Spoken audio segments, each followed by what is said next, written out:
یہ آرٹیکل پڑھ لیں اور سب لوگ بڑھ کے مارنا بند کر دیں۔ پاکستان بالکل نشانے پہ تھا۔ انڈیا کے 300 جہاز تیار تھے، 36 رافیل تیار تھے، وہ پوری بیٹری S-400 کی تیار تھی، اور اس دفعہ انڈیا نے پوری طرح ملیا میٹ کرنے کا ارادہ کر لیا تھا پاکستان کو، اور ہم 3 دن تک سوئے رہے۔ ان کو سب تیاریاں پوری تھیں۔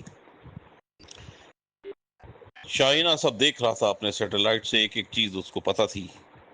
اس نے فون کیا انہیں کہ جاگو، اٹھو، امریکہ کی غلامی سے نکلو، دیکھو تمہاری تباہی کے سامان ہو گئے ہیں۔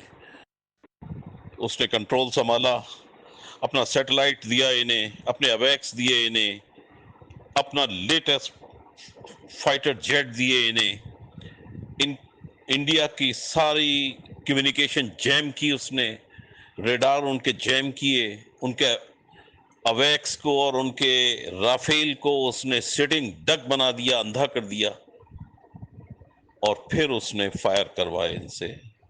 وہ پوری اپنی 5th جنریشن کی مشینری سیٹلائٹ سمیت میدان میں لے آیا تھا۔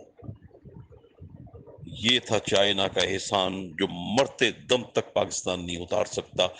اور اب بھی اگر عقل نہیں آئی ان عقل کے اندھوں کو جو امریکہ کی غلامی میں مرے جا رہے ہیں، جو اپنا چیف اس سے منتخب کرواتے ہیں، اپنا چیف چائنا سے منتخب کرواؤ، امریکہ سے سب تعلقات توڑ لو۔ امریکہ نے تو انڈیا کو موقع دے دیا تھا، بیان سنا تھا نا اس کا، یہ تو آپس میں لڑتے رہتے ہیں، آپس میں خود ہی طے کر لیں گے۔ اس کو پتا تھا انڈیا اس دفعہ تباہ و برباد کر کے رکھ دے گا پاکستان کو۔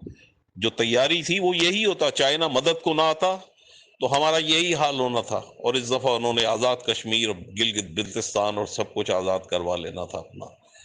سٹنگ ڈک بن جاتا پاکستان۔ اب بھی سمجھ نہیں آئی؟